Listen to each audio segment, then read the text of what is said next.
Yesu ashimwe bene data, bahe ikaze muri Ndeza Impact Show y'uyu munsi. Ijambo tujye kuganira riravuga ngo impamvu yo gushima. Mu rwandiko Pawulo yandikiye Abatesalonike ibice 5:18 hari ijambo rivuga ngo be yaho ngo mu bibaho byose muhore mushima kuko ari by'Imana ibashakaho muri Kristo Yesu.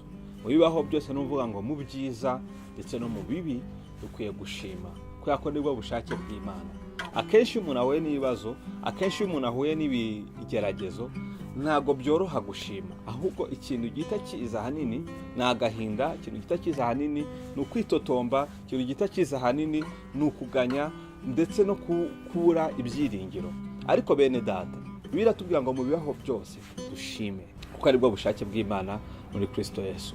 Muri Bibiliya harimo umugabo witwa Yobu, yahuye n'ingorane nyinshi, yahuye n'ibizazane, ariko batwereka umutima yagize wo gushima. Muri Yobu igice cya mbere umurongo wa 21b hari ijambo Yobu yavuze, aravuga ngo Uwiteka ni wowe wabimpaye kandi ni wowe ubitwaye, izina ryawe rishimwe. Bene data, iyo ibyo dufite byose icya mbere ntago ari twebwe twabyihaye, ni Imana yabiduhaye.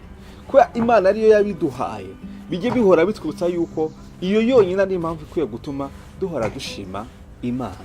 Nene data, yushima Imana uko byagenda kose kubera ko ariyo yaguhaye ibyo ufite byose. Kugira ngo umuntu ashime agomba gufata umwanya agatekereza. Biragoye ko washima utafashe umwanya wo gutekereza. Mwene data, fata umwanya utekereze ibyo ufite utari kwishoboza. Siye ko nta nicyo twishoboza. Kumenya ko ibyo ufite atishoboza bituma ushima. Kumenya yuko atari wowe soko y'ibyo ufite bituma ushima. Ariko biba igihe cyose cyonyine watekereje, ugafata umwanya ugatekereza, ukavuga ati Mana, ibi bintu byose ni wowe mbikesha, bigatuma ushima. Nagira ngo uyu mwanya utekereze mu buzima bwawe.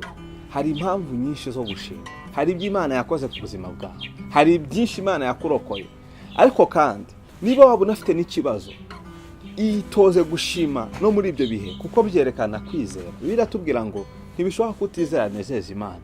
Iyo ufite ibibazo ariko ukereka Imana yuko nubwo uri mu bibazo uyiringiye ugashima no muri byo, Imana iranezerwa. Kandi Imana inezerewe nayo ikugirira neza. Mwene data, ndagira ngo twitoze gushima kuko hari impamvu yo gushima. Dufite Imana iduha byose, mureke tujye tuyishima uko bwije n'uko bukeye. Yesu abaho umugisha. Amen.